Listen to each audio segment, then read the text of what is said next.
Waalaikumsalam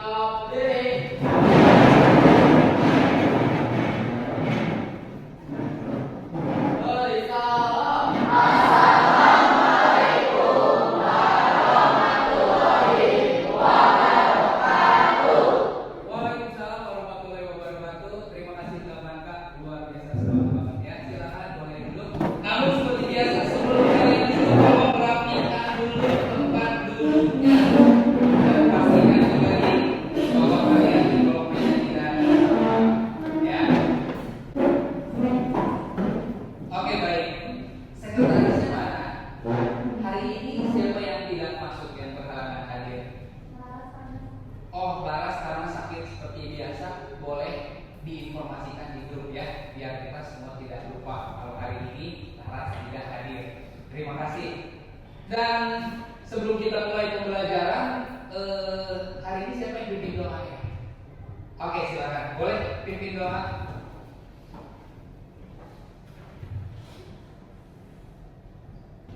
Ayo teman-teman, sebelum memulai pelajaran hari ini, yang terbaiknya kita berdoa terlebih dahulu. Berdoa dalam hati dimulai.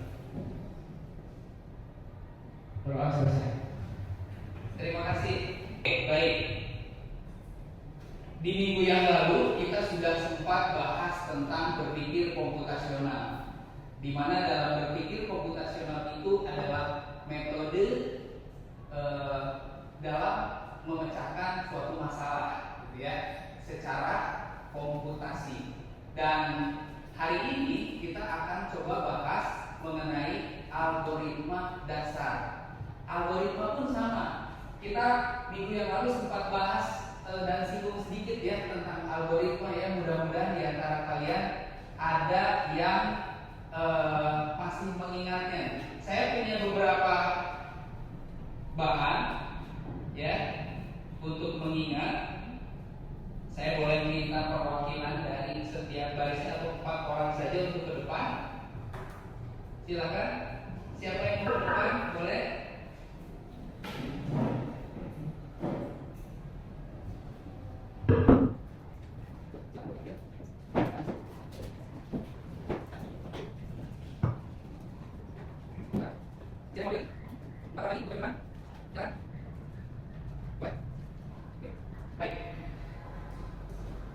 Yang sudah mendapatkan kertas tadi coba dapat apa saja? Oke, ada flowchart, ada decision, terus ada apa lagi? Ada algoritma. Dan oke, siapa yang mendapatkan algoritma? Coba, kamu masih ingat algoritma itu apa? Algoritma itu adalah langkah-langkah untuk menyelesaikan suatu. Oke, ada yang lain barangkali boleh angkat tangan? Ya. Urutan langkah-langkah logis untuk menyelesaikan masalah. Oke, ada lagi yang mendapat kertas kedua? Tadi flowchart. Oke, menurut kamu flowchart itu apa? Diagram alir yang menggambarkan langkah-langkah dari algoritma. Ada lagi nggak? Tadi apa ya? Dapat decision. Siapa yang dapat decision? Kalau menurut kamu itu decision apa? Oke.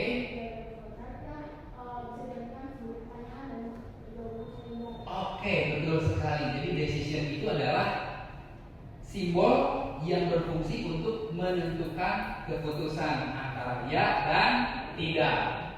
Satu kata lagi ya, satu ini lagi apa ya?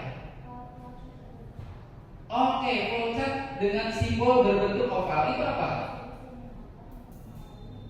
Oke, disebut terminator yang fungsinya adalah untuk mengawali dan mengakhiri. Oke, baik. Terima kasih. Tepukan dulu dong buat kalian semua.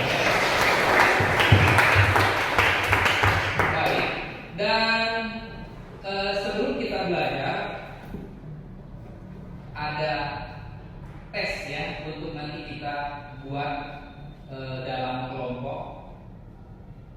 Silakan kalian boleh gunakan smartphone-nya.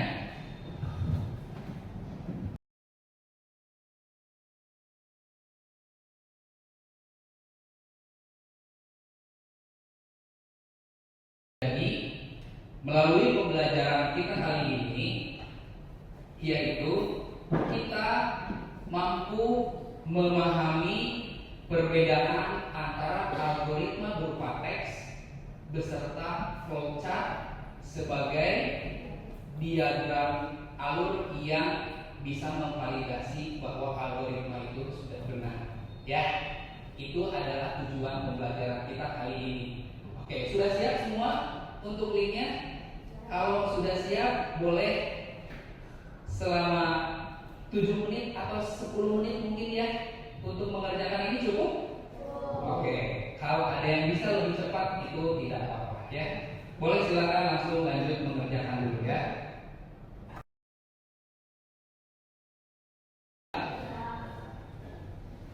Apakah ada pertanyaan yang sangat sulit atau bagaimana? Alhamdulillah ya. Oke, baik. Kita selesai melaksanakan tes, nanti kita akan bentuk kelompok ya. Tapi sebelumnya Bapak ingin tanya dulu nih. Menurut kalian, apakah algoritma itu penting? Penting nggak? Kenapa penting? Ya, boleh sebentar. Karena dalam algoritma itu disebut penting karena algoritma ini bisa juga membantu proses masalah dengan jelas dan bisa diikuti atau dicontoh oleh orang lain. Oke, tepuk tangan dulu dong. Keren. Betul. Tadi sudah disebutkan bahwa algoritma itu adalah proses pemecahan masalah yang tersusun logis. Ya, artinya ketika kita memiliki masalah dan kita membuat solusi, maka setiap orang yang membaca algoritma maka dia akan dengan mudah memahami dari solusi tersebut. Dan hari ini kita akan membahas tentang flowchart.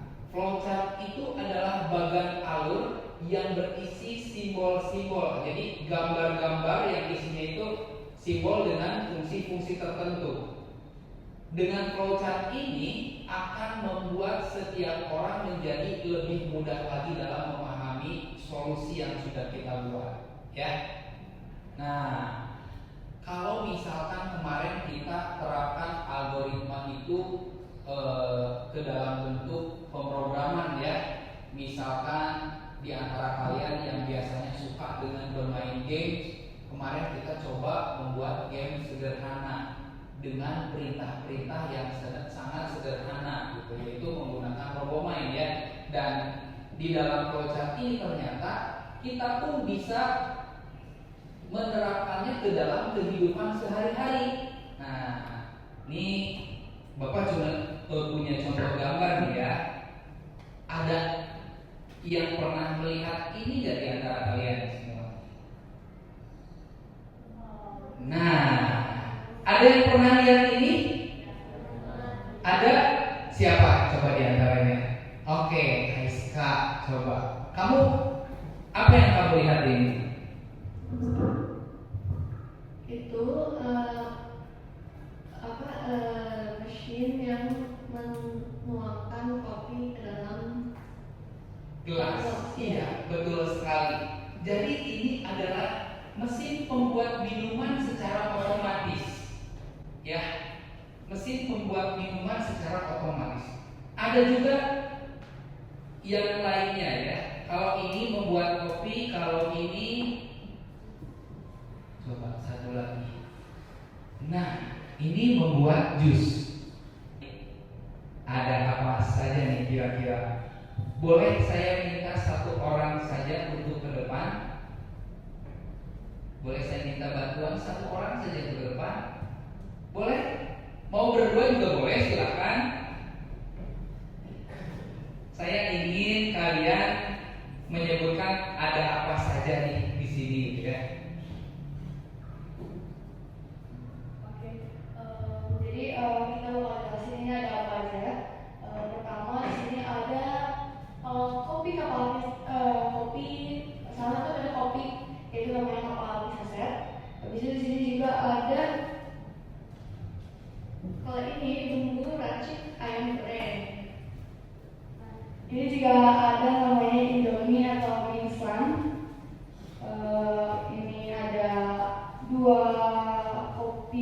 lagi, tapi dalam merek yang berbeda.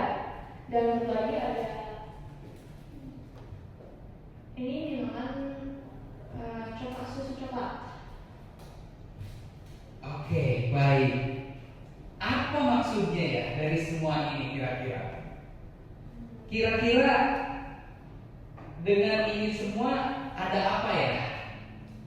Kenapa Aisyah?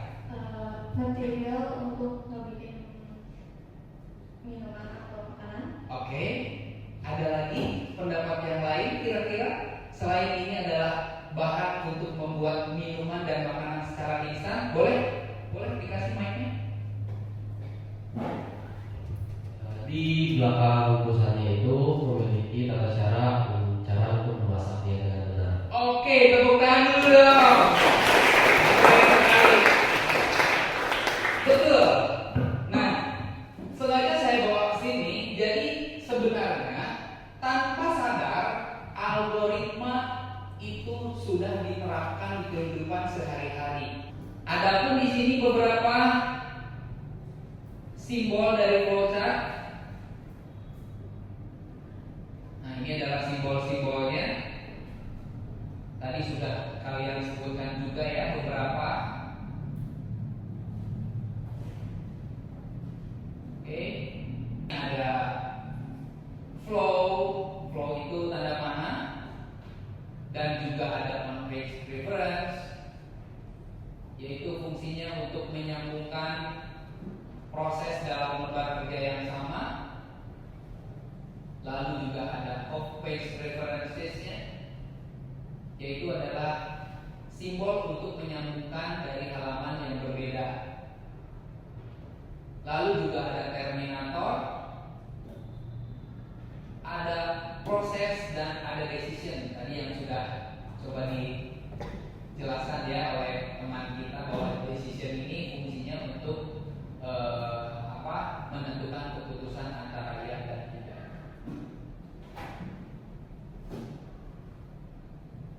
Nah, maka dari itu kita coba bagi kelompok saja dengan cara berhitung ya. Dimulai dari yang putri dulu. Yang putri berarti berhitung 1 sampai 5 ya, 1 sampai 5. Oke, kita mulai dari deretan sini, silakan.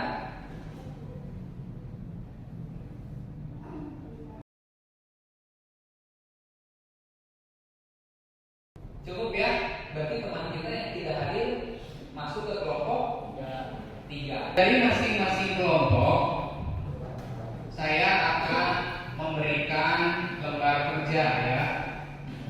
Dan lembar kerja ini boleh kalian sesuaikan dengan kesukaan kalian gitu ya. Kalian ingin mengerjakan lembar kerja mana? Kebetulan yang sudah saya siapkan yaitu yang pertama adalah hasil karya berupa PowerPoint presentasi ya. Terus yang kedua juga berupa infografis ya. Yang ketiga ada juga video.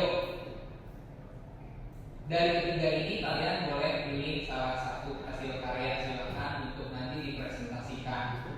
Dan ini Bapak akan bagikan dulu lembar kerjanya ya ke setiap kelompok.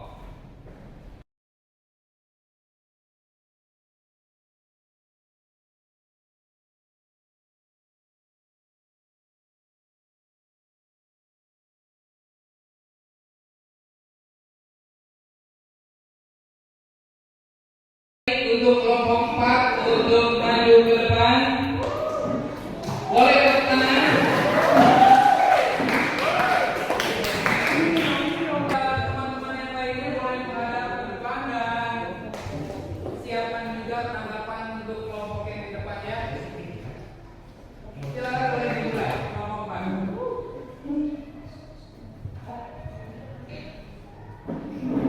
Assalamualaikum warahmatullahi wabarakatuh.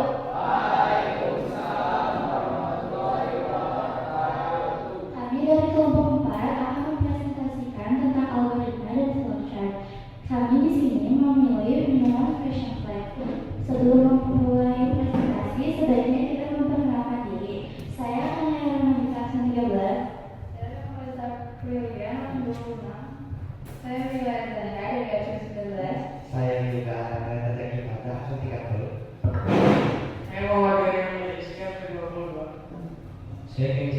besar harusnya 15.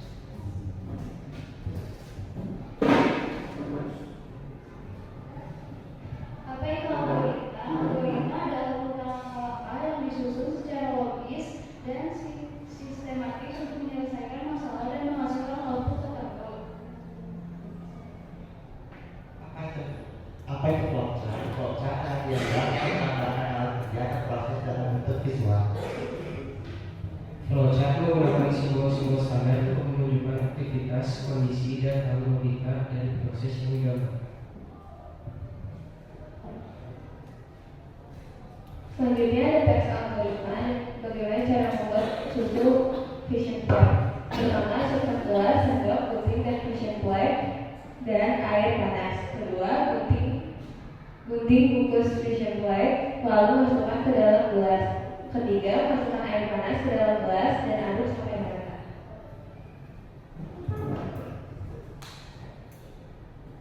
Jadi di sini flowchartnya menggunakan terminator untuk start, terus menggunakan flow line, lalu menggunakan preparation yaitu siapkan gelas, sendok, gunting, fission plate, dan air panas. Lalu flow line lagi, lalu menggunakan manual operation yaitu gunting, bungkus, fission plate. Lalu karena tidak cukup, jadi kita memakai on page reference. Lalu kita menggunakan input, masukkan fission plate dan air ke dalam gelas. Lalu manual operation lagi yaitu aduk menggunakan sendok.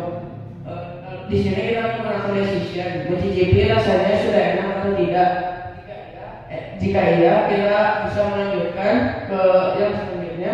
Jika tidak, kita bisa menambahkan gula. Jika kalian sangat suka dengan minuman manis, lalu kembali lagi dan ada menggunakan sendok. Lalu di sini terakhir itu output, akhirnya susu kental manis yang enak bisa disajikan.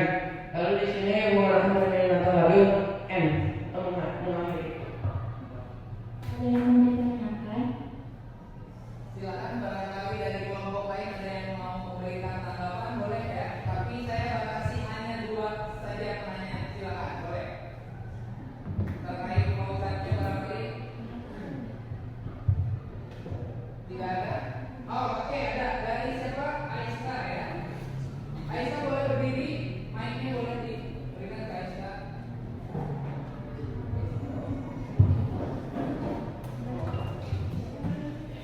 Itu boleh kembali ke slide flowchart. Sebentar. Ini kenapa itu memakai manual dan bukan proses? Jadi kalau proses itu sebenarnya lebih ke yang dilakukan oleh komputer sendiri. Kalau manual operation itu yang dilakukan oleh kita atau dengan manusianya.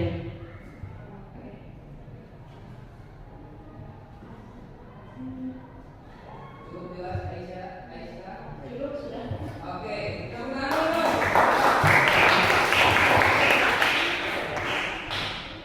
Barangkali ada satu penanya lagi atau tambahan lagi dari satu kelompok lain? Ada? Tidak ada? Oke, baik. Kalau tidak ada, mungkin dari Bapak sedikit ya.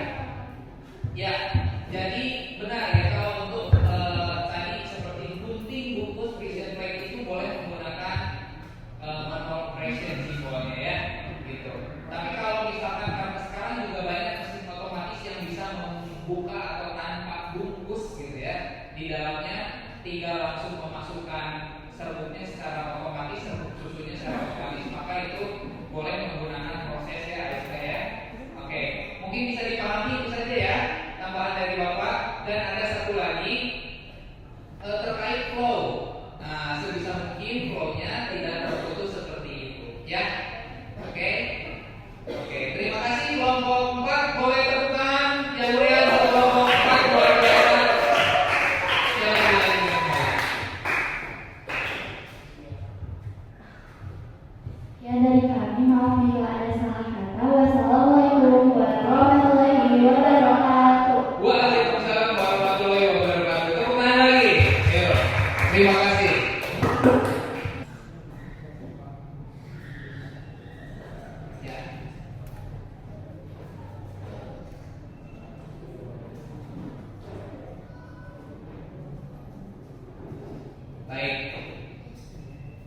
Alhamdulillah, walaupun kita belum selesai presentasinya sampai dengan tuntas, tapi pembelajaran kita hari ini sudah terselesaikan ya, gitu.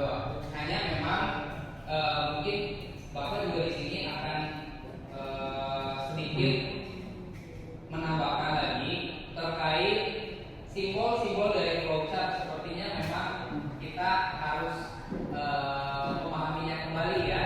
Nah, bagian mana yang memang kalian rasa itu kurang paham, boleh kalian langsung tanyakan ke Bapak ya.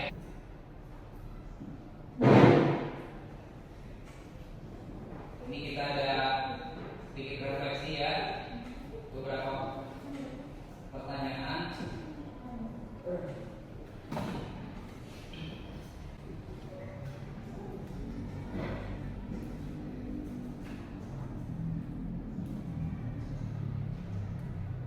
Nah, ini silakan kalian isi dulu.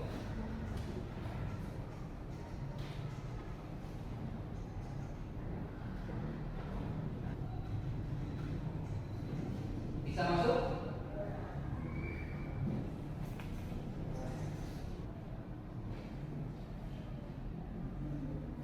Bisa masuk?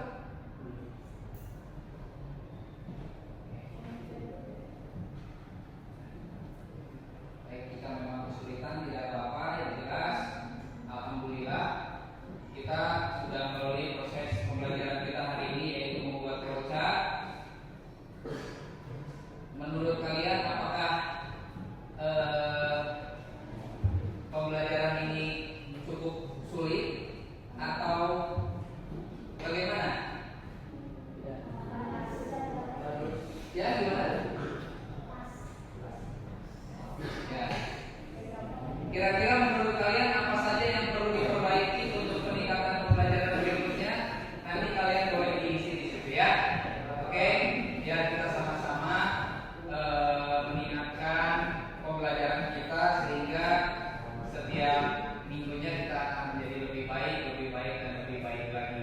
Baik, karena waktu sudah habis, sudah berbunyi, Bapak ucapkan terima kasih dan mohon maaf jika penyampaian dari Bapak terlalu cepat.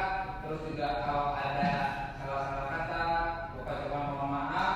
Dan jika memang kalian masih ada yang ingin ditanyakan ke Bapak, tidak harus di jam pelajaran, di luar jam pelajaran pun silakan dengan senang hati boleh langsung bertanya ataupun via WhatsApp yang berikut juga tidak masalah ya. Oke, itu saja mungkin. Terima kasih. Assalamualaikum.